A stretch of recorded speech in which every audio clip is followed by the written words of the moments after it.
Hey friends, welcome to another episode of the 10 Lost Podcast with East Forest. I am Mr. Forrest. Thank you so much for joining us this week. I have something really special. I have a in-person conversation that I had with Jens Kuross. And Jens is someone who I met here in Boise, Idaho, who's an incredible musician. Really, really incredible. Like technically, but also I was just blown away with his songwriting and his artistry. And I basically was hounding him down, trying to get him in the studio so I could not only share him with you, but get to know him myself. And I was successful after many attempts. And so I'm really grateful to be able to share his music with you and a bit about his story. I'm sure you're really, really going to love it. And thank you to everyone who showed up for the live stream to launch Journey Space. I played for 4 hours here in the studio. I was quite exhausted afterwards, but it felt really good. And I just want to thank everyone who dropped in. And Journey Space, we'll be doing some more journeys. So there's one in January scheduled and one in February. So just go to journeyspace.com and see if you'd like to be part of our beta launch here as we're getting things off the ground. And I'm going to be doing some in-person stuff, including December 17th in Boise, Idaho. I'm doing a full-blown ceremony concert here. So if you're in the area or would like to come in, that's going to be a beautiful event at a renovated church that's now just a huge open space. It's called Trika here in the north end of Boise, Idaho. And other things are being added. I think the Ireland dates in April, early April, and the UK date in early April is ticketed now. But more stuff is going to be announced soon. So that's all at eastforest.org. And we have the new solo piano sheet music book.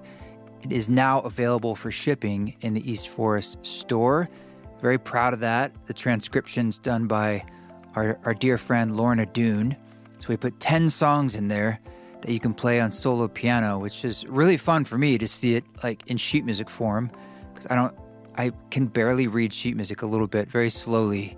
And so it's just I think sheet music is beautiful, and it's really special to see your own music like that. So that's in the store, along with some new dad hats, and of course our perfume oils are shipping. And we still have some vinyls. They're about to go out. I'm not sure if we'll make more of things like, let's see, what is the one? Spores might be close to gone. And we still have Possible vinyls if you're into that, and then the Ram Dass vinyls. We try to replenish those because we know that's a possible, popular, my mind's on possible, a popular item. A special thank you to all of our East Forest Council members. That's a great way to support this podcast and to go deeper together in shared witness. Check it out, patreon.com/East Forest. We'll be doing our monthly Zoom council this December, as we do every month. So if you want to join that, or you can join at a lower level.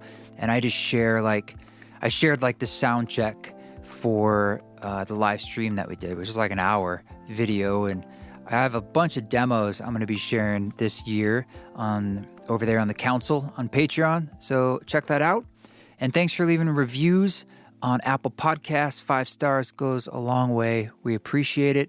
And you can always say hi and share stuff over on the anti-social media, where we like to try and be something that's creating pause over there and not just noise. But it's always fun to connect and receive messages of support and be in conversation over there too. But for now, I want to dive into this conversation because I know you're going to love it. So we were in Boise, Idaho in my studio, and this is the one and only Jens Kuross.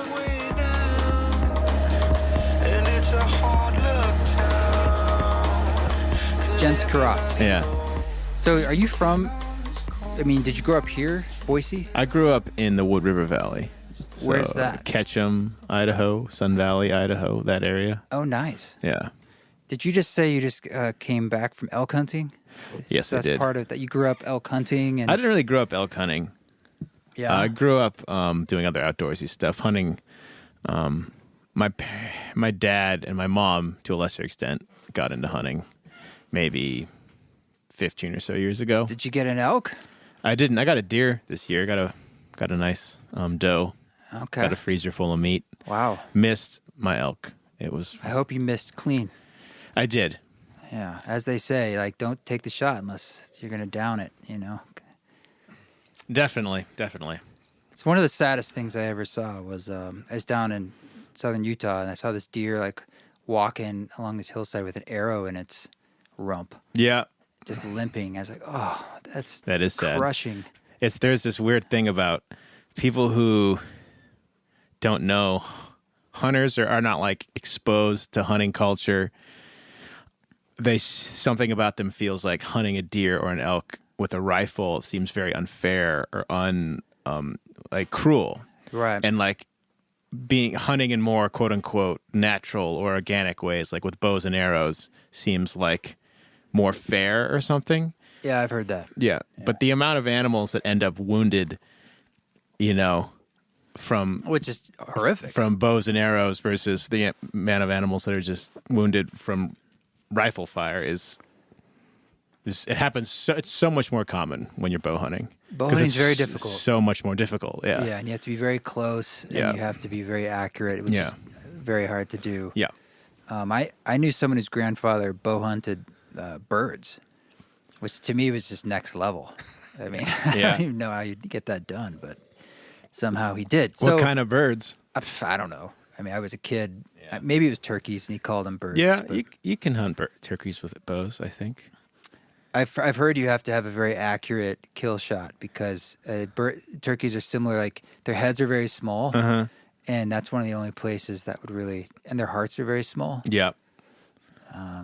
Yeah, definitely. I mean, I've never bird hunted, so I don't know. That's one of my dreams, though, is to get a turkey with a bow for Thanksgiving. Have you seen the people who hunt fish with, like, they fish with... I've actually... I know this because one of my friends fishes with an atlatl. Okay. Which is basically a spear. And I've gone out with him, and it's easier than you'd think because if they're in a stream and it might be in a pool, you can just kind of really slowly get up there and then poof and get a trout. Yeah. It's actually illegal in the area because you can do the catfish or the suckers. Sorry. Yeah. Because I think it's maybe considered too easy, but part of me is like, if you're willing to. Even like hand fishing, like going in and just going on and getting with your hands is not legal. And I'm like, if you can pull that off, you can have the fish if you want it. You know? You've earned it. Yeah, I would be amazed. I mean, I know people hunt catfish sometimes by like sticking their hands like in the catfish's mouth, like these giant catfish that are like in. I don't know, along the shore of these giant like rivers in the south, and guys who there's a word for it that I don't remember, but they'll just reach their hand. And it's called fisting. Yeah, they fist the catfish, and they get like literally, they grab something on the inside and they pull the catfish out. It's like is unbelievable. And and it's like massive fish, and they pull it on their boat and they eat it. Well, shout out to Matt Graham, who's been on the podcast twice. He's the one who. He's the primitive skills guy who knows how to do all this stuff. But I did spearfish with him. We actually used a catfish claw that you can get, and you just tie it to like a long 10-foot tamarisk stick, whatever pole. And first try, I got a sucker. The suckers are easier to get, but it's pretty cool. It's a pretty good feeling to like spearfish. I bet you feel kind of like you're in touch. You feel primal. Yeah, you feel like you're like you're standing around a fire, telling stories, hunting things with spears. It's like you're in touch with your. Yeah, I get it. So I came across your music. I'm really happy you're here. I was trying to remember today. I couldn't quite remember the origin, but I think I know what it was, and I just want to tell this brief story. Okay. This is months ago, during COVID, and I think there was a little bit of stuff coming back, and I was just looking for like what's going on tonight kind of thing. And there's like one thing going on, and it was you. Okay. And I was like, I don't know this guy. So I type it in, and I pull up your music on Tidal or Spotify. And if people listen to your music there, I was like, this is the shit. Like, this is like right up my alley. And it was sort of keyboards and really interesting chordal changes, but it was intimate and it was subtle. And you had a great voice, and it was just like, I was like, why haven't I heard about this before? I don't know. Why hadn't you? No, I'm serious. We're going to get to that a little later. And then the fact, it was like, is this local? You know, I thought it was like passing through. Yeah. So I went to your show. I walk in the venue in the basement, and there's a jazz band playing, jazz quartet. And I'm like, okay, whatever. I mean, I love jazz, but still I was like, I'm confused because where's Jens? Like, this is the opener? Yeah. And, or Gents, sorry.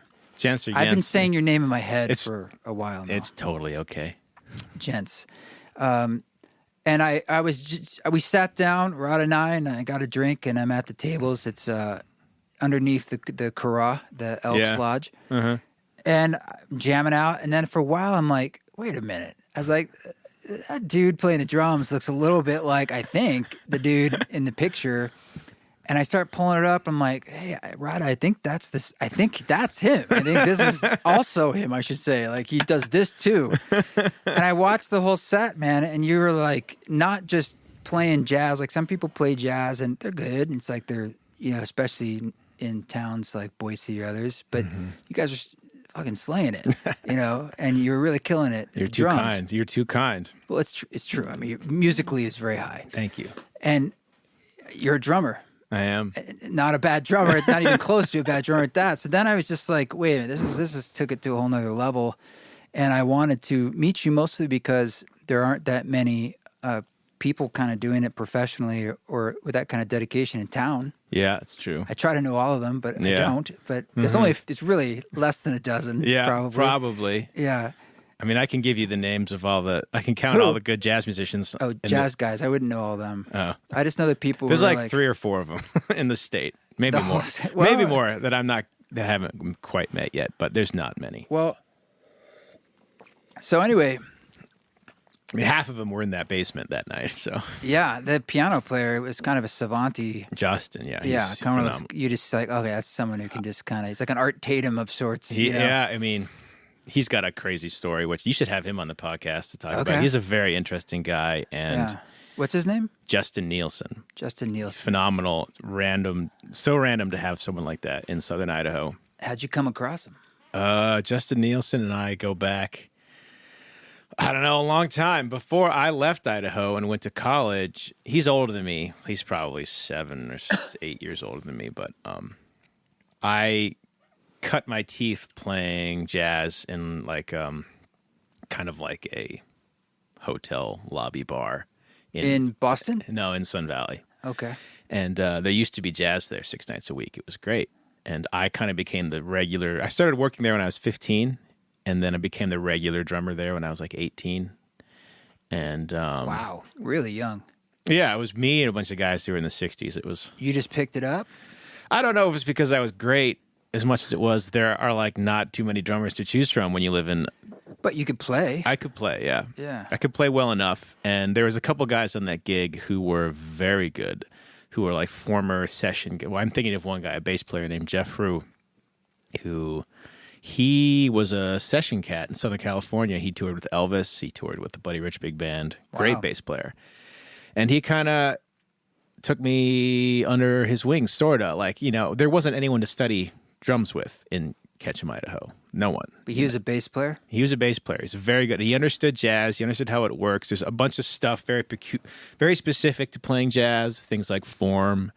You know, what is a standard? What's the form of the standard? How do you solo over that form? All these kinds of things, which at 15 I knew nothing about. And he kind of like showed me all that and showed me how to play in the context of a piano trio. I should also give a shout out to my high school and middle school band director, who was the drummer on that gig, who got me the gig when I was 15. He bailed. He's like, you did. You know, he wanted to spend time with his family. He's like, you got it. You know, and he was a very good teacher. He was a big influence on me. Bart Bailey, great guy. He's a principal of a high school somewhere in Montana now, but fabulous guy. Yeah. Anyway, so between those two dudes, they got me on my way, and that's where I started to learn how much I loved music. Because before that, you know, that gig was 4 hours. It was from 9 to 1. Wow. And I... Just playing like standards, real book stuff? Yeah, exactly. Yeah. And I was making $100 a night doing that. Before that, I had a job at a golf course picking up golf balls on the driving range for $4 an hour. Did you get in the pond at all? Didn't have to go in the pond. The driving range was like driving range, yes. Up a valley kind of a thing. Uh-huh. I just had to like... This is not a big town either. Like, no. You know, out there it's... No, Ketchum was like 4,500 people, but it's like a big tourist area. So like during the season, like right, coming up on Christmas, whatever, Christmas, and then certain times in July. We're pretty isolated. I mean, what is that, 3+ hours from here? 2.5. Right, and Boise is isolated from, it's the, as they say, the biggest city furthest from another big city in the country. Is it? Yeah. I hadn't heard that, but man. Yeah. Long drives to get to another city. That's true. The closest big city is probably like Salt Lake or something, huh? Salt Lake, yeah, and then Portland, and if you consider Spokane a big city, I don't. It's not. Yeah, and even that's like pretty far. Yeah, it is. Yeah. Anyway, so you were doing this multiple nights a week? Well, when I was 15, I was just subbing. I would do like once a week, and then by the time I was 18, it was 6 nights a week. Yeah. Wow. Yeah. So you did this a lot. I did it a lot. It was shedding. It was a good experience. It was a lot of playing with guys who were way better than me that put me into gear, I suppose. And at that time, all I wanted to do was be a jazz drummer. I just loved jazz. You're dedicated. I was dedicated. I would, between the ages of like, when I went to school, so between 18 and 22, I was basically drumming 8 hours a day. Fuck yeah. What's that movie with the dude? Don't say Whiplash. Not that movie. That was intense. That was crazy. Yeah. Yeah. I was just thinking about, guys you shed that much. But, well, I don't want to shit on Whiplash. That's not a bad movie. It has everything that has to do with that movie in terms of production value, story, acting, cinematography, whatever, script, dialogue. Filmmaking. It's great. Everything about that movie that has to do with music is completely off. What I hate about movies about music a lot of times is they romanticize the music making process for almost every time in the movie. Yeah. They're in a studio and everyone's just like, they're feeling it. And then all of a sudden, boom, and all of a sudden the song just happens and it's just like, that's how it works. Music is magic. Or a show, they're just like, hey man, it's in B flat. And the next thing you know, like the harmonies are happening and like. Oh yeah. Yeah, it's the worst. I can't think of a movie about music I like. Except maybe This Is Spinal Tap. Did you see The Sound of Silence on Amazon recently? Oh, with what's his name? The guy drummer who loses goes deaf. his hearing. That was a good movie, yeah. Ah, that crushed me. It made me cry. It was good. But how much of that? That was a movie. To me, that movie wasn't really about music as much as it was about like addiction. It was just too close to home for me about the idea of losing your hearing. Yeah, and it's how terrifying. hard that would be. Yeah. And the sound design for the movie itself was powerful. Yeah, definitely. The ways they played with like you hearing like him, and I was blown away by that movie. Yeah, no, it was a very good movie for sure. What's the worst movie you can think of that's about music? Let me hear one more good one though. Okay. Soul. The movie Soul. Oh, the Pixar one. Because I haven't seen that. John Baptiste did the music for the jazz stuff, and there's these scenes. You haven't seen it? Oh, dude. No. The music is great. It's got kombucha up my nose. Careful. They mirrored in new ways, whatever the technology of him actually playing. Everyone playing, it's like it's just it's strange for your brain. Like they're playing, but they're like cartoons. Like really, like looks like real hands playing because they actually did it. Did they do the motion capture thing where they like had them play and they had little dots over them? That's like, yes, and they said in the old Pixar's it would be, let's say, 120 dots, and now this is like 1,100 or 20,000. I mean, it was like a scale of magnitude more accurate. And on top of that, there's one song in there. It was in the script where he essentially has this Satori moment while he's playing jazz. He was a jazz pianist who couldn't break, but it was his love. And he has this scene where he just breaks, and it's supposed to be that he's in the flow state. And so the script probably says something like, the most amazing music must play, that's the flow state. And he wrote this song that is really, I just was like, that is kick-ass. And it's jazz. Okay. But it's great. And I was just... Well, I should check it out. I mean, Pixar's always good. They're like, they don't really... I can't think of any Pixar that are like misses. Yeah. Okay, so I just want to get through this timeline. Partially, I'm selfish for myself. No, and then it's fine.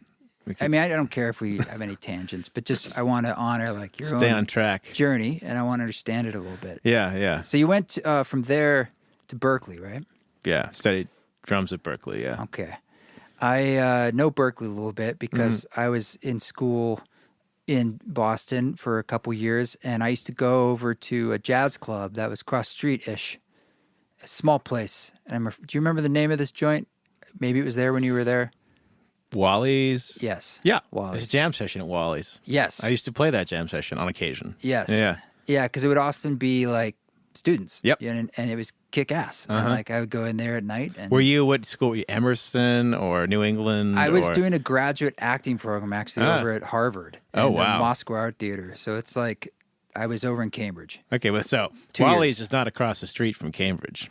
No, I would take the T. Wow, Yes. it's all coming back. The red line. The red line. Yeah. Or I'd ride my bike actually, Ah, which is a bit of a hump. it is. Yeah. I love that place though. And and I knew some people from Berklee just because we did one production where we brought a couple people over. There's this one girl named Vesela who was a marimba major. And we did this production of Antigone and we needed crazy music. And That's dark. Yeah, we hired her to. Yeah, she was like Yugoslavian or something Hungarian or one of those. She's one of Eastern those Europe. Slavias. Got it. Yeah, I know. You can't. Anyway, so I have an affinity for the place, and I know it went through some changes too. But anyway, what years were you there? I was there from 2001 to 2005. Oh, we just missed each other. When were you there? I was there until 2001. We were just 2 years there. Like ships in the night. Yeah. Well, cool. And then when you went there, were you still thinking jazz? You're going to be doing jazz That's all I drumming? did. I studied playing. I studied a bunch of different genres that are kind of existing kind of as satellites to jazz, at least in that school. I studied like Afro-Cuban, like jazz, Afro-Cuban stuff, salsa, and Brazilian stuff. Wow. Samba, bossa nova, that kind of stuff, all the percussion instruments associated with those genres. I'm not good at that stuff, but I took it all. I was just like a sponge. I was soaking up all the information I could. Yeah. For sure.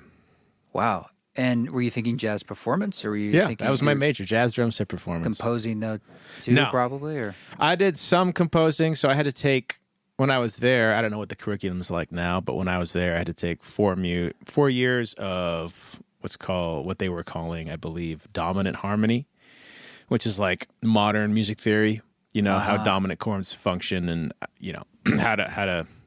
how chords function, how you create tension and resolution and, using intervals and chords. And it's called dominant harmony because it's basically all about how dominant chords always work all the time. It's a long process till you get to that point. But it's 4 years of normal music theory, 2 years of traditional music theory, which is where you break down form and analyze theory from classical music and Baroque music, and then 2 years of counterpoint, which is all basically just studying Bach and writing two-part inventions. And I had to compose music for those classes, but I wasn't really interested in being a composer. Mm-hmm. I didn't start to write music with lyrics until after school, like maybe when I was 23 or something, 24, 23. yeah, I didn't either until college. It was a late start for me. The college I went to in upstate New York, it's called Vassar College, and the Steinway daughters went there way long ago, and they donated at the time Steinways. So everywhere you went, there were these old Steinways, and they kept them tuned multiple times a year, and so they were just everywhere. And it was the first time I'd played like a real instrument. Yeah. I just had a piece of crap piano growing up, and I hated it. Like a little digital thing? Like it was a Baldwin, but I mean, it just didn't sound good. Yeah. And so it didn't engender wanting to play. So it really taught me the lesson of like what a real instrument can do to inspire you. Yeah. We were just talking about before we started about like, if you have an instrument that inspires you, it's like, do it. You hold on to it, because that's kind of, it's not just a piano. It's like this piano that piano or not this piano. I mean, it could be the nicest one, and you just never know if it's going to do it. Totally. I completely empathize with that. So when did you get into sort of what I thought I was going to the show? How would you describe that music? I don't know. I mean, no one wants to put themselves in a box, right? You don't have to. You could just describe it. It's rock and roll, man. No, it's not. Essentially, yeah. If you're gonna, I don't know. What would you call it? It's keyboard driven. Yeah, singer-songwriter, sad bastard. Not really. It's lyrics or singing. It's lyrics, it's instrumental. It's not instrumental. It's singer-songwriter stuff. I've come out of listening to a lot of Tom Waits and a lot of Bob Dylan and a lot of Tom York and Radiohead and Bjork and Randy Newman and whoever else, and it's kind of like all living in there in some way, you know. Plus all like my jazz training. I love gospel music, you know. I love hymns. I love all those older kind of traditional American music art forms, and then I just like, you know, I've spent a lot of time in Germany. We can get to this later, you know, in like the house music scene, and you know, I have a love for drum machines and electronic drums and synthesizers as much as I love playing actual drums, and so it all kind of lives in the music somehow. Yeah, I wonder if some people who play drums aren't as into like electronic drums, but you are. Do you like programming drums, or is it more like you like old school drum machines? I like programming drum machines. I don't do any work inside the box, so to speak, like inside my DAW. All the songs, all the sounds I make in a room, and then I record them. You know? Don't like moving MIDI notes around. I do not. I can think of few things less inspiring than like that. Yeah. I know what that work that I can see the image on a computer screen now, just like I could pull it up right now. Moving the dots around and like I know people who work like that and they're great, and that's how they work and they make amazing art. But that to me just sounds like I was dragged into recording. I used to work with an engineer. I'd go to his studio and I just have the ideas, and he would kind of mastermind running the computer. Here in town? Or? No, this was in Los Angeles actually. Okay. I lived in LA for a few years, but I was dragged into recording myself and doing my old engineering, like kicking and screaming. I did not want to do it. Were you late to the party on that one? Very late to the party. Yeah.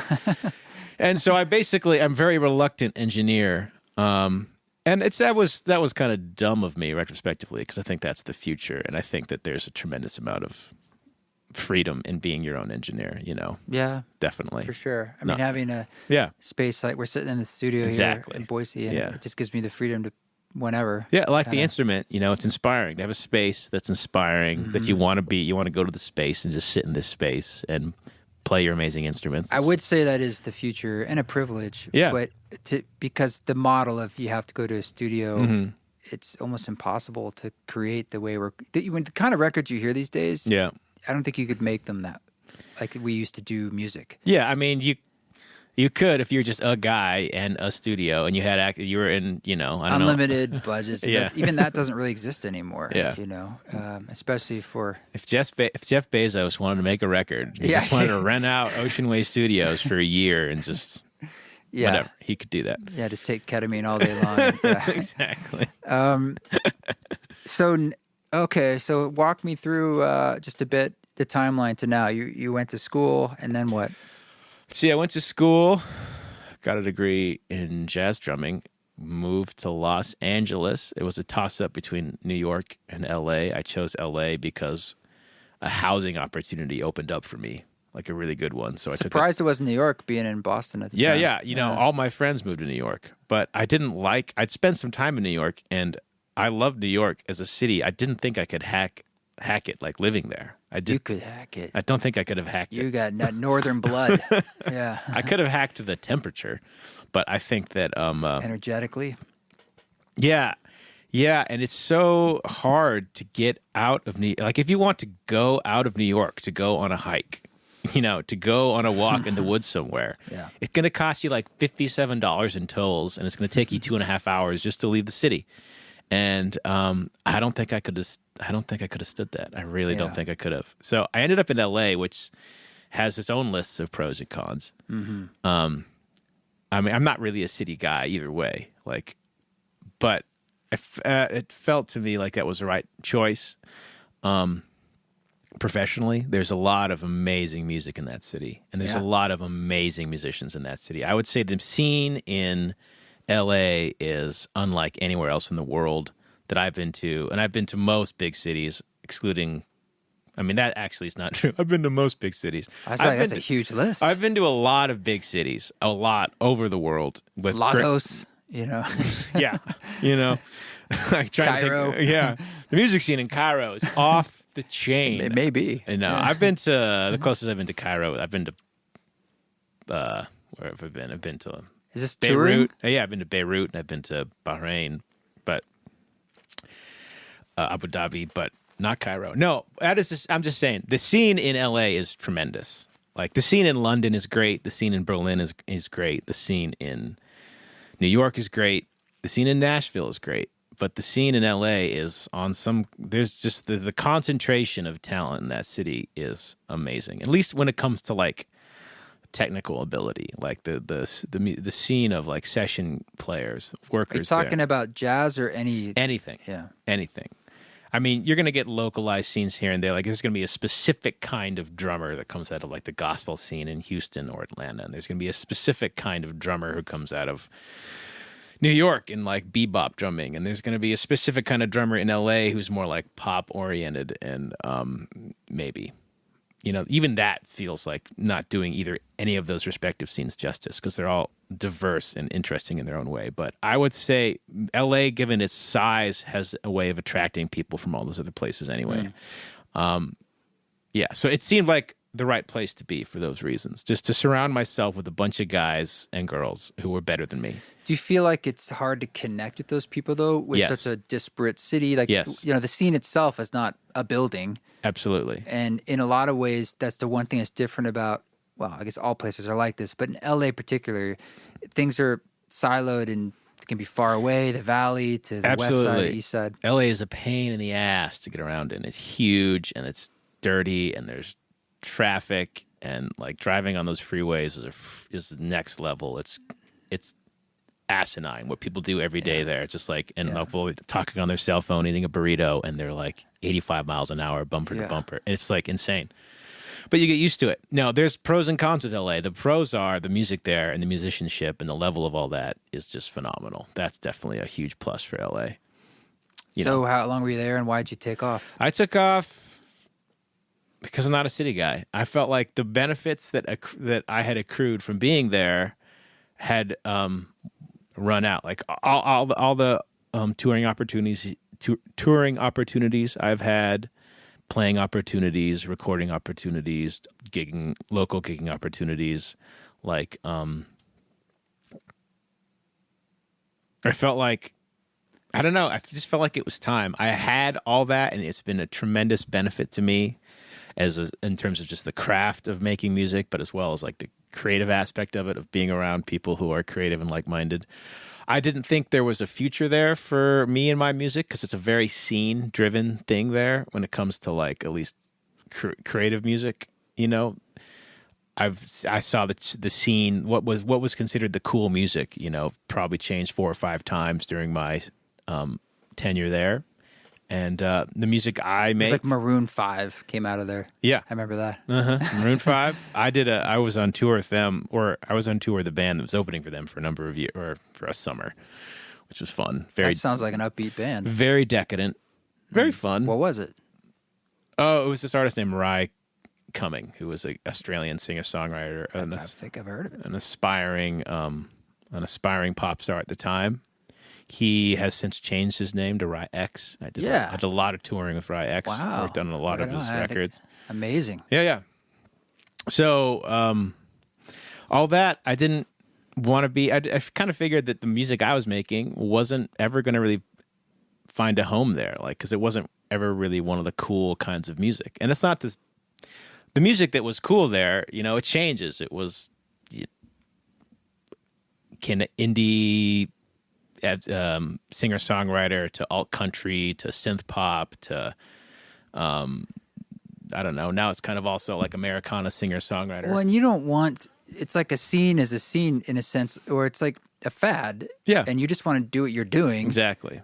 Regardless, you don't want to pander to the moment. It's anyway. difficult to describe what it's like being in that environment, because I think when you're in it, you know, it's the water you're swimming in and you don't really realize you're swimming in it, which is... I totally get it. I was in New York, so it was similar. Yeah.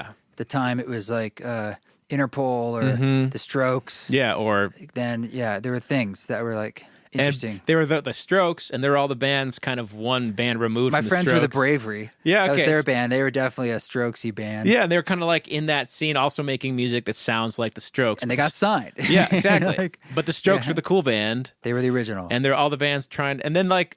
So they're a genuine article, and then there's all the stuff that's kind of like glommed itself onto the Strokes and that scene and that aesthetic, and they dress the same way, and they drink the same coffee or whatever it might be, or the same... Yeah, they go to the same bars. The Strokes only drink light roast. FYI, yeah. for all you listeners. Anyway, and then there's the people, and like that's cool, But then there's people who make their own weird brand of, I don't know, polka or whatever their heart leads them to make. Does not sound like the Strokes. And so people might listen to them and go, oh, that's cool.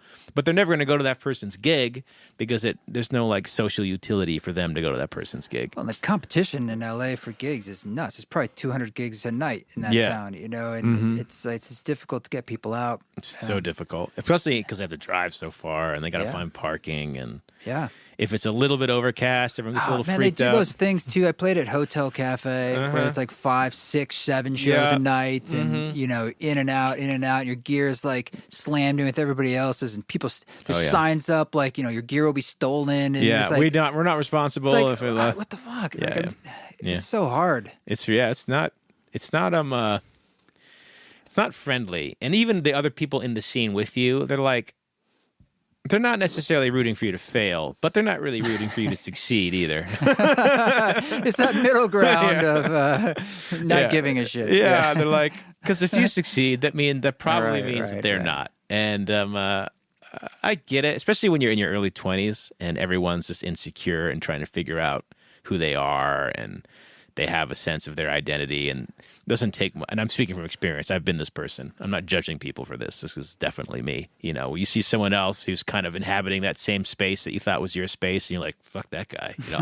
I'm the creative jazz drummer guy. But you're 23 and you're dumb. So when you were there, though, what were you pursuing? Both the jazz career and this indie pop art career? It was a really unique thing because When did that emerge? Okay, so I gigged for probably 5 or 6 years, supporting myself mostly as a drummer, playing mostly jazz gigs. Live or studio or both? Both. Yeah. Mostly live. Nothing glamorous, $50 gig here, $75 gig You're there. hustling. Maybe like a $300 wedding where they stick you in the corner and ignore you. Those are great. Oh, fucking God, bro. I feel you. Bringing up a lot of hard memories for me that I've purposely, I think my consciousness stuffed them into my unconsciousness. They're to not pleasant. Protect me. They're not pleasant. Oh, but, God. did that for a long time. But also, so I did that to support myself, but I was also playing in a number of bands as a drummer that were like, we're going to make it kind of bands. We're trying to make it. And, none of them did. But I started to write for those bands. Okay. And so that kind of got my songwriting chops together. And were they cool about like, hey, you brought in a song this band's doing? You guys, were they smart? Like, okay, this is how we're going to figure out the money if this does make money. Or were you guys just rolling with it?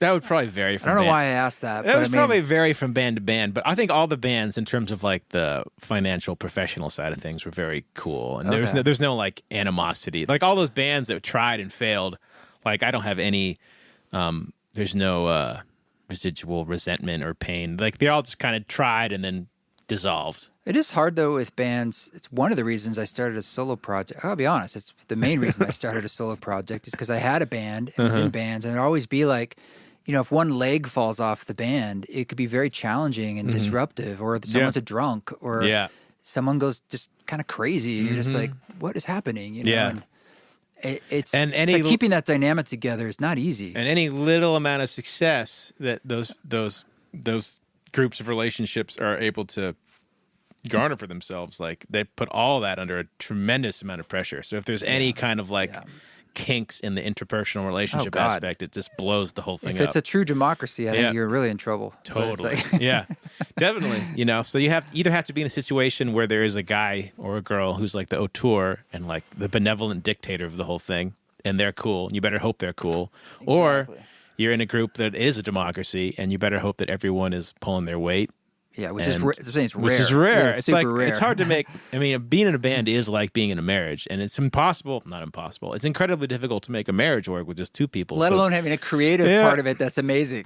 Yeah, right. Like, totally. There's that whole side of it. Yeah. So you can imagine how hard it is. That's why when you see bands that have been together for long periods of time, it's actually very impressive. That's what I think. It's very impressive. That's what I think. I'm like, wow. And I was hanging out with these guys, the Glitch Mob. We've become friends. 3 guys. I know guys who know guys in the Glitch Mob. Well, I knew Justin, and he was just someone who became a friend, and he's super sweet. Mm-hmm. And I was like, So when I was meeting the other guys, it's a little like, I don't know, right? I met these guys, and they were like top-notch human beings, like sweet, grounded, nice, kind, giving us like, this is why you've been together 20 years. This is why this works. That's why this band has been together. You're like good people. Yeah. And you're probably really good to each other. You're like loving guys. And you know? like listen, and you like, if they're there's a not conflict, jerks. you can talk about they're it. like good guys. So it's like, okay, this is the success of the band right there. Yeah, there you know? go.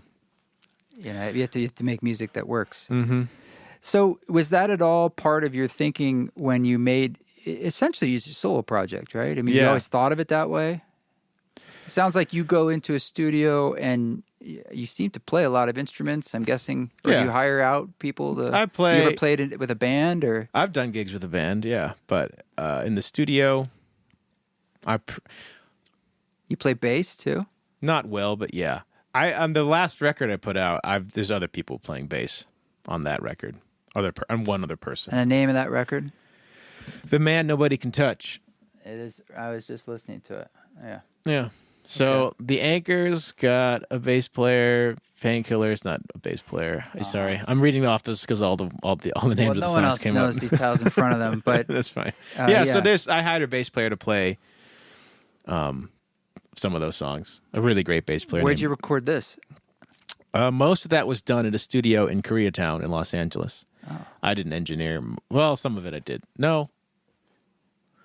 Okay, I think 7 of those 10 songs were done in a studio I helped build in a guy's garage in Koreatown called Grandma's Dojo, which is a great little studio with a great engineer named Miles Senzaki, who is phenomenal. If you're in LA and you need someone to engineer music for you. I'm sorry, the bass player who played? Nick Campbell. Okay. Who is more known, you can look him up on Instagram, he's more known for playing really incredibly funky R&B, jazz stuff. I used to play jazz gigs with him. That's how I know him. He's incredible. You'll know. Yeah, just look him up, Nick Campbell. He's an incredible bass player. Cool. Yeah. So you've made how many records you've made under your own name?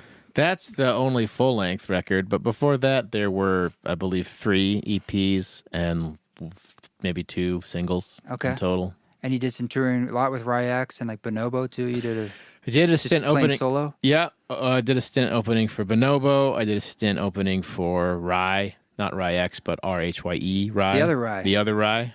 That's cool. That's my Rada's like one of her favorite bands besides East Forest. But, naturally.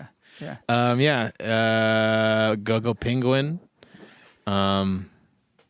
So is this how you got to all the cities in the world when you said you've been to every major city? Well, I toured for a long time with that artist Rhye. I was his drummer and I was his keyboard player.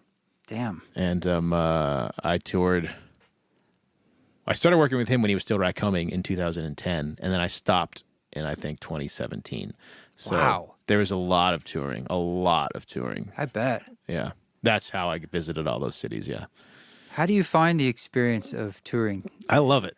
Oh, okay. I love touring. It's hard work, and there's not a lot of sleep, and it's stressful, and but I enjoy it. Yeah.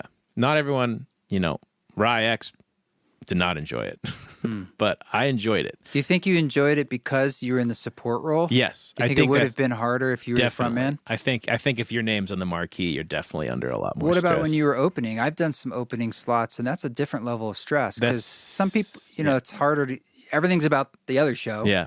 And the fans to some degree, it's like, okay, hey, yeah, it's hit or miss. It's a thankless job. You don't get paid well.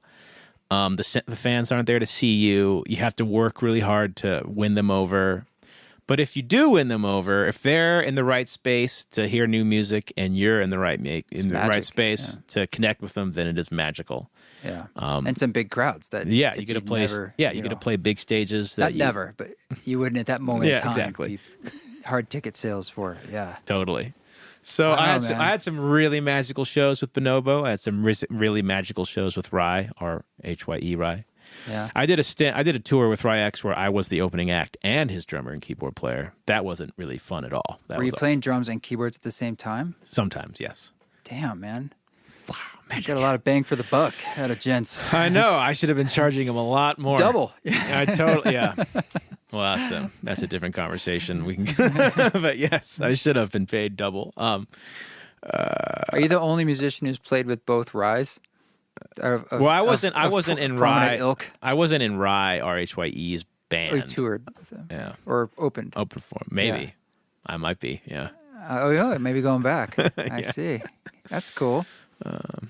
Yeah. We know Genevieve, or Genevieve. Oh, really? Yeah. Genevieve. Sorry, yeah. I know Genevieve. I call her Genevieve, but I heard she prefers Genevieve. Genevieve, yes. yeah. I know Genevieve really well. Yeah, actually. Yeah. I met her in Berlin, like in 20.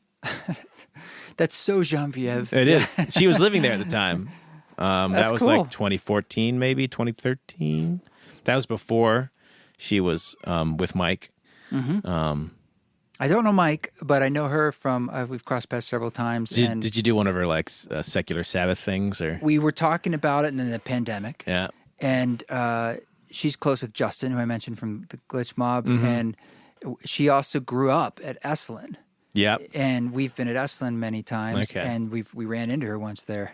Had a little nude hang, yeah. Just chilling, talking. I've done a nude hang at Esalen once. This is unusual. This is what we do here. This is where I bumped into you in the tub. So yeah, there you go. Yeah.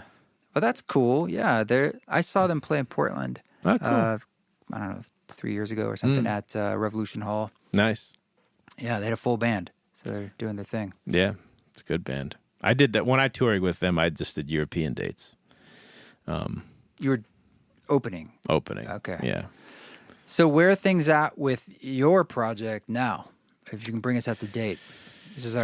Took me a long way to get to what's going on. What's going on now? Yeah. I've basically spent the last year holed up in my little studio here, not too far from you, making a record. It's pretty much done now. Cool. And did this one you record yourself? I did all the engineering. I played everything. Shit.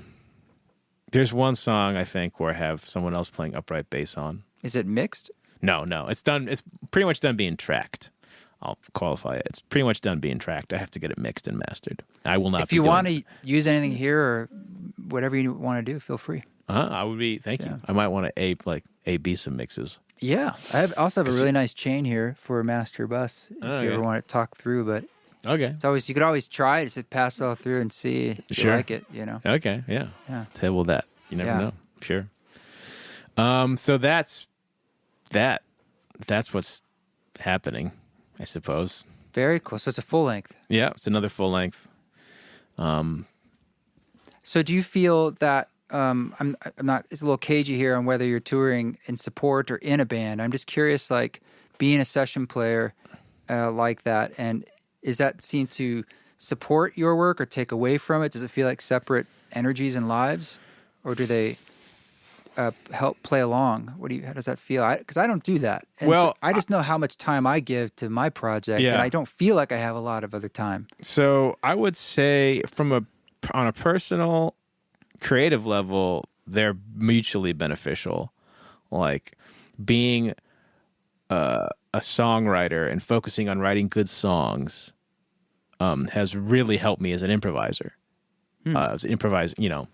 Writing songs helps you improvise when you're playing for other people or in general? Oh, I'm thinking in the jazz idiom. Okay. Improvise. Exercising that creative muscle where you're learning how to create spontaneously. Yeah. Mm-hmm. You trust your creative choices better the more you do it. And writing is improv. In its nascent state, you're improvising this song as it slowly solidifies. But when you're beginning it, it's improvised. Right. And so improvising is improvising, and it helps you. And I've studied the jazz language enough that I know, that even though the songwriting I do is not jazz at all, I'm still exercising that creative muscle, and I can apply it to the jazz language, just the creative aspect of it, and spontaneously making choices and believing in them, and like playing them with conviction. It helps it a lot. And the technical aspect and the discipline aspect of all the time I put into getting good and proficient on the drum set as an instrument helps me stay disciplined and focused as a writer. And so I'd say on a creative level they're mutually beneficial. On a professional level, it's confusing because, like you went to see me sing and you saw me play drums. It's like, it was the same name. I mean, you can't blame me. It wasn't like, it didn't say jazz ensemble. Absolutely. Or, absolutely. What did it say? It just said like, Gents Kuross. Nah, well, what were you looking at? Because I know there's a flyer I made. I didn't see a flyer. I just looked it up on, like what's happening. I don't know. It's probably in Boise Weekly or something like that. Okay. Well, I don't know how it got there, but I'm glad it did. It's their fault because it probably had a description of you. The flyer just said jazz hang or something, jazz residency. Well, I did see a flyer on the door, and I was like, but I thought this was the thing. Yeah, okay, well, anyway, this illustrates my point exactly because people when it comes to promoting yourself, I'm self-employed, so I have to generate money for myself by a whole combination of musical things. One of those things is playing drums for people or playing keyboards for people. The other is just as a songwriter and an artist, and then also as a producer and an engineer for other people. Mm-hmm. So how do you balance all those hats? If I'm just an artist, if that's all I did was live off my songwriting, I would starve. I need the income from the session work and the touring work and the production work I do for people. So it just gets confusing, and people don't know how to see you. They don't know how to look at you in a way because people like things so they can. Jens is this. Jens is a jazz drummer. Jens is a singer-songwriter. Jens is a producer. Whatever they may be, and then that's how they just we all do this. I'm not judging people for doing this to me. I do this to people, but that's how they understand you. So all my friends who knew me as a session musician, as someone they could hire as a drummer on gigs, when I started being more of an artist, so to speak, they didn't really know what to do with that, I suppose. And it's not like they were hostile to it. It's just that, gigs would, session gigs, touring gigs I would stop getting called for those because, Why? Because I'm a singer-songwriter now, And no, I'm not. It doesn't make sense. But that's just how. Is that old competition thing you were talking about? No, back in the day, it's just he's too good. No, that's certainly not the reason. It's just that people see you in a way. It's just like Jens is a session musician. Oh, Jens is an artist. He must not be a session musician. And there's so many people trying to get gigs as drummers, and the people that would normally call me to hire they have a Rolodex in their brain of 20 other drummers. Yeah, but at the same time, when it's I want a drummer, Jens isn't filed with the drummers anymore. Jens is filed as singer-songwriter. So the first person that comes to their brain is no longer Jens. It's going to be... Well, you're a bit of a rare bird. There aren't a lot of drummers that I know that are hardcore session guys who are at that level who also have their own thing like that going on. Yeah. Yeah, I'll agree to that. And are you doing a lot of producing? You said you do. Or... Yeah, I've done some. I mean, a lot. I've done some. And what does that look like for you? It's looked a couple different ways. I've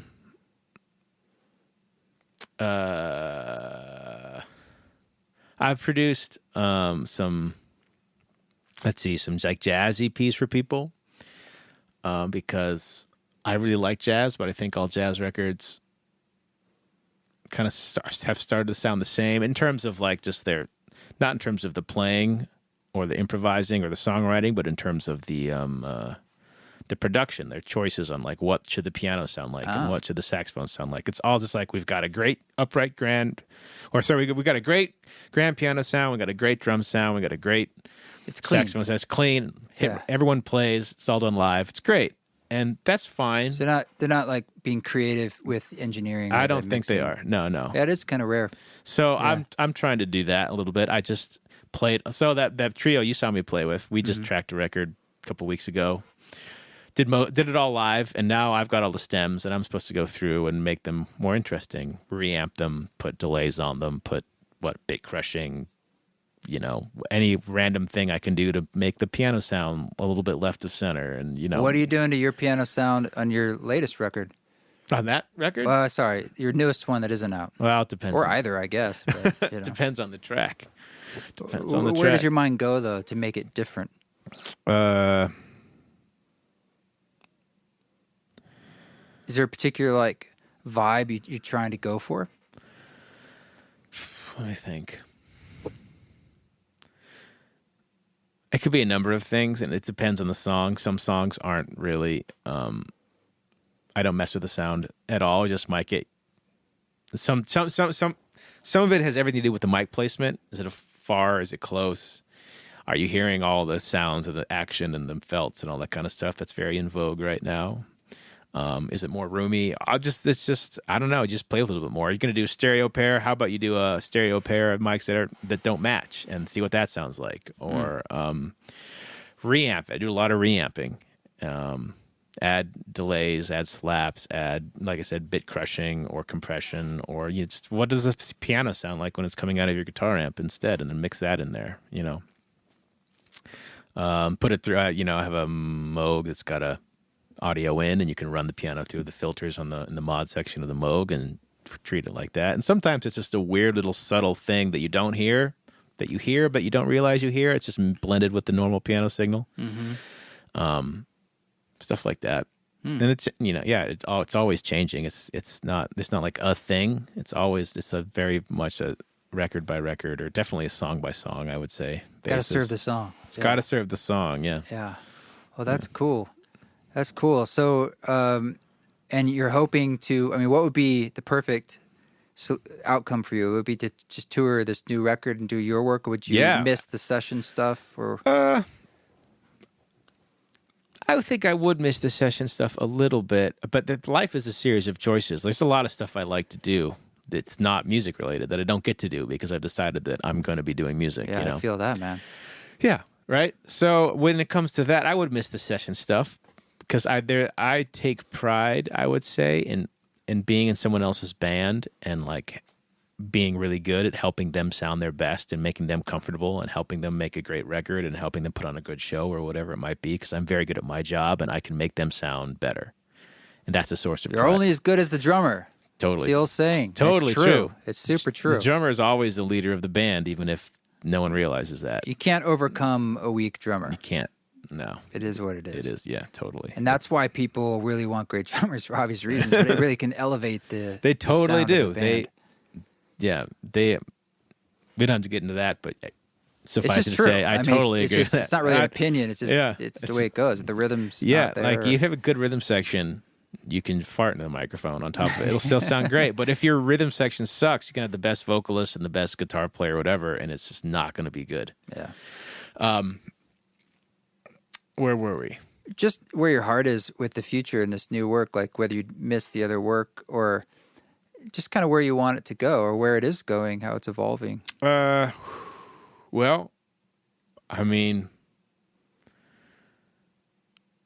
I was really happy with how this record turned out. I was a little anxious to see how my engineering skills were going to pan out, or if I had any engineering skills, but I think that the record sounds great. And, it's my best work yet. I took to engineering and recording like a fish to water, or at least it feels like that. So there'll be more of that in the future. This record, my management shopping it around, trying to find labels who might be interested. I don't want to have to self-release it again, but I will if necessary. I put out all my early EPs with a record label, but that the first full length got totally torpedoed by the whole COVID thing, and touring had to be canceled, and I had a distribution deal, which was good, but not great. Anyway. Would you be willing to, have a label and you kind of give up the ownership of the music or most of any income from that? I would give up ownership, at least partial ownership of the masters for sure. If I got to use the label as a bank and they would fund stuff for sure. I had a publishing deal for a while, which is expired now, but that was, I gave up a lot of back end income for that. But I would say it was worth it because of the advance involved. I got to live off that for a year, which is great. Gave me the freedom to write another record. Mm-hmm. So I'm looking for deals like that at the moment, for sure. Publishing deals, record deals. Yeah. So who's going to mix the record? It's going to be mixed by a good buddy of mine who lives in Nashville named John Crone. He's mixed all my music thus far. Cool. And I have a good relationship with him, and he basically knows what I want stuff to sound like. I give him fairly accurate rough mixes, and so he basically takes those and makes them sound better. Cool. Yeah. Cool. Well, I look forward to hearing it. Yeah. I loved the set you played at Treefort. It was my favorite one. Oh, Thank you. I appreciate that. It was rough. But Yeah, actually, I'd like to talk about that briefly. So I was playing, I think, the next night or something. So part of me was like, I want to check out the space. yeah. And I wanted to see the thing I wanted to see the first time. And I was like, I'm pretty sure this time he's doing he's his not playing thing. jazz, yeah. Which is cool either way. Yeah. But you were in there and like the sound system was a little janky and they were just having basic issues of just lines and they don't let you sound check for Treefort really. Yeah. Well, they don't. And so they should, if it's, you didn't have, I don't think, very complicated setup. No, you know, I did if not. it's sending signal, I mean, it's analog. Yeah. Like, Yeah. it's sending it or it's not. Uh-huh. And they were just having trouble. And I almost got up and I'm like, let me just get in there because I've been through that situation so many times. And it's almost always just like one of the cables is dead. Yeah. And I just know, we all know how to do it, but I can very quickly make, okay, do this, okay, it's this one, boom, it's good. Yeah. You're Swap done, it out. let's We're go. good. Yeah. And they took a long time doing it, and they had like some students as like apprentices. No, hey, bro, you think you had it bad? The next night, When you played? you had an adult and the students on a janky system. I show up the next night, and I'm setting up, and there's a younger gentleman who's a kid, and I was like, hi, and I was like, so where's everybody else? And he's like, oh, it's just me. I was like, what's your deal? He's like, well, I'm in high school and I'm like learning how to do this. I'm like, it's just you. And he's just learning. He's done a couple, he doesn't know, So they put a student in and I ended up doing it all. I mean, I was like, here, I just had to show him. I was like, we're going to run these lines. We're going to move these two speakers. We need power over here. Okay. Now we're going to flat the EQ. And okay, oh, it's a little, so we're going to roll back, getting some feedback. Okay, hold on a second. Okay, I do everything. And then when you're running the show, it's just like, I just would just be like, hey, I think we need to bring up blank or whatever because I can't tell, So it was, that was hard because it's a level of stress that, you but just don't need. You overcame it. And it was, I love the Wurlitzer and the singing was great. And I don't know, it was just great to see you do your thing. Well, thank you. Yeah. Yeah, I really enjoyed it. Yeah. Well, I appreciate that. And I know that, the sound was blah, blah, blah. Yeah. You could dial it in. I get all that. But I mean, I sympathized more than anyone else because I went through the same thing, even more the next day. When I showed up to set up, the person before me was singing completely acoustically. Was it Yasmin? I forget her name. She sounded good.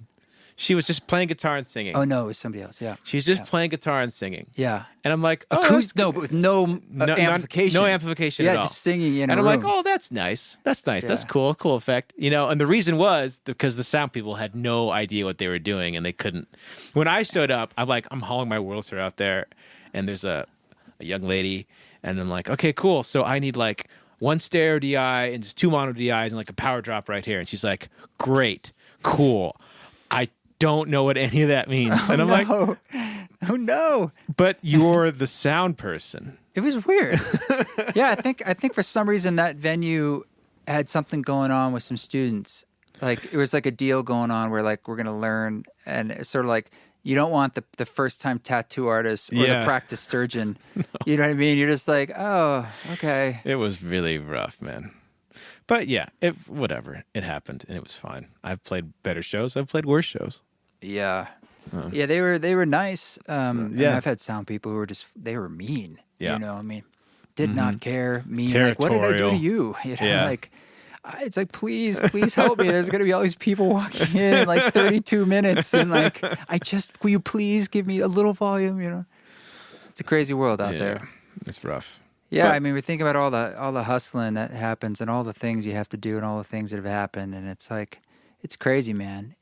Doing the life of music. I'm glad that a lot of that, I'm proud of all of it. I'm glad it's happened, but you're making me think about just all of it, from LA to New York to whatever, all the different touring and, yeah, but it's nice. So in Boise, you came back here because it's sort of home and, you felt like you could do your music, but live the life you want to live. Like, what are these other interests you're talking about that you have to give up? Outdoorsy stuff. Like, I love backpacking. Me too. And camping and mountain climbing and hunting and all this kind of stuff. My family's in Idaho, so I got to be close. I have a little niece, my sister and her husband and their daughter. It's just good to be close to family, you know? Yeah. I never really felt at home in LA. I have some very good friends there who I miss, but I never really felt home there. Yeah. I feel much more at home in Idaho. I mean, it is an interesting creative place to be, Boise. I don't know if there's a home for my music here either, but like I can at least afford to live here and like afford It's to getting more expensive. Yeah, that's true. Ugh. Not like LA, but I think it's going to crash soon. I could be wrong about that. That's a different podcast, your real estate podcast. But I can afford a house with this and turn it into a studio. I could not have afforded that in LA at all. It would have costed me 3 times, at least, maybe 4 times as much a month as what I'm paying. Mm-hmm. And no, I feel more free to be myself here. You know, I don't feel so hemmed in by what people think is cool and what people think is not cool. Totally, yeah. I feel I just feel better here. My quality of life is quite a bit healthier. Yeah. Quite it's a bit good better. living. I mean, it's easy living. Mm-hmm. I like the 4 seasons. I like the sunshine. I'm a sun freak. Yeah. When I grew up in Oregon, I did not get enough sun. Yeah. Which part of Oregon? Salem. And then I was in East Coast for the school stuff, and then in New York for a long time, and then I went to Portland, did a stint in Portland. Yeah. In the golden age of Portland. Yeah. It truly was. And then what years were the golden age of Portland? 90s? No. It's just when it really was popping and everyone was moving. I moved there a little before that. See, that was 2010. Okay. 2010. That's when I moved there. The golden age of Portland. Yeah, the 2010s were quite nice before it got teens. crazy expensive. And like when I moved there, you could get a house pretty cheap, and you could be a barista 3 days a week and pay your rent, and still though all that stuff with the food scene was happening and the music scene was happening. So it just felt like, wow, this is awesome. You know? And then when did you move to Boise? Roughly 4 years ago, but it's when Rod and I met, and then I didn't really move here, and we kind of slowly moved here. I see. Because I had that space in southern Utah too, and I was either that or touring. And then she had this space that we're sitting in that was the old sailboat garage. I think it was just 3 sides. And then someone turned it into a garage. It was just a garage door. And then I turned it into a studio. Okay. And I finished it like a month before COVID hit. Oh, thank God. Yeah, right. I mean, couldn't have been better timing on that end. I just finally finished, like, this is great. And then like, I guess I'll be in here all the time, which is awesome, you know?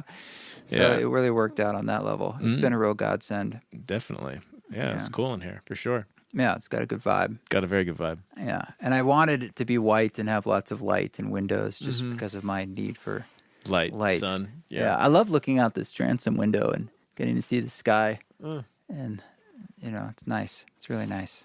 That's nice, yeah. So I don't know if we can, if there's like a song we can play at the end of the podcast, but you can let me know and I could include it if you want, if you own it, your music. Or I do own my music, yeah. It'd be nice. And where can people find you and your stuff?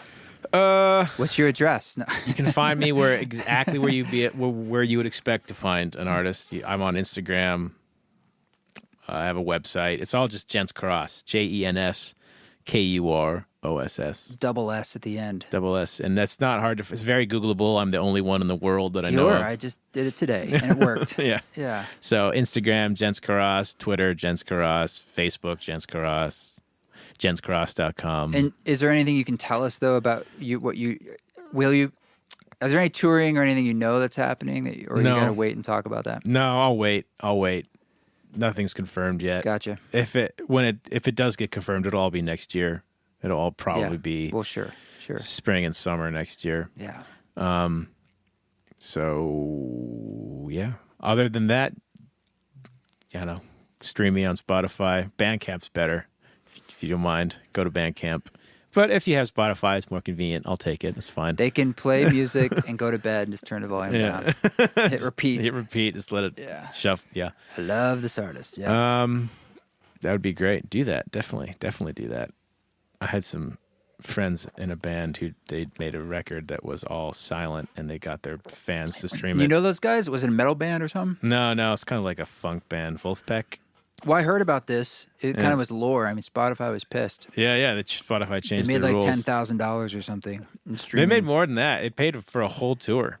Wow. Yeah. Just people streaming Yeah, just with the volume down at night. It was a silent record. There's no sound. Oh. They uploaded nothing. They uploaded Oh my sound God, it's audio. not even file. a record. Yeah, Wow, they gamed it. totally gamed it. It's like an NFT before NFTs. Yeah, or it was, something.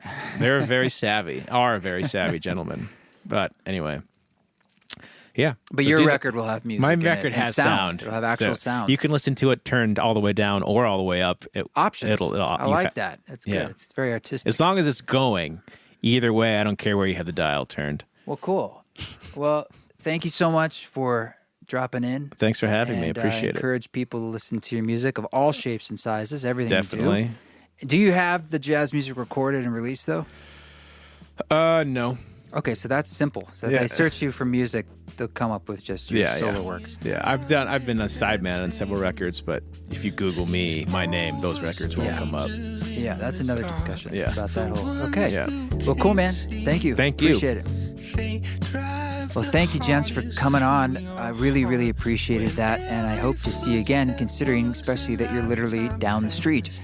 And he's a great musician, and this song you're hearing in the background is Done With Dancing, and it was off his last album, and it's been in my head for days, in a good way. He's got some great classic songwriting skills, an incredible voice, great production, high musicianship, so check out his work. I can't wait to hear this new album that he mentioned he's working on, but I'm sure you're gonna dig this stuff, and I'm happy to be introducing it to myself as well.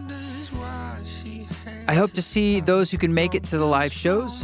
Sign up for our newsletter at eastforest.org, and we'll let you know when we're coming to your neck of the woods. Lots of stuff, shows hopefully being planned for 2022. You know how these things go. It's such wild times, but we're just doing our best to be out there walking the walk and sharing in the witness and in the conversation together. So for now, you guys keep walking your walk. Don't take any shit, but if you do it with grace. Too young to fall apart.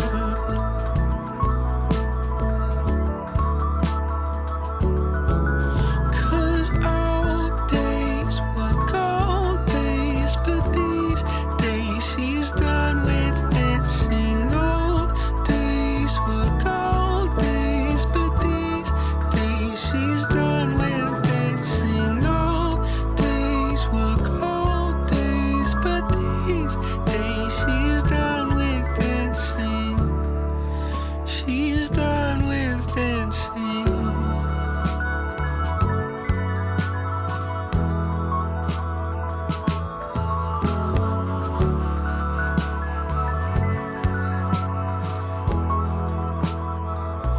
That's all for dancing.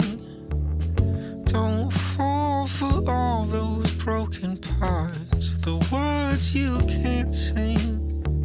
So deep inside, so far apart. Cause every time she raised her voice and laughed, every footstep that she hoped would pass,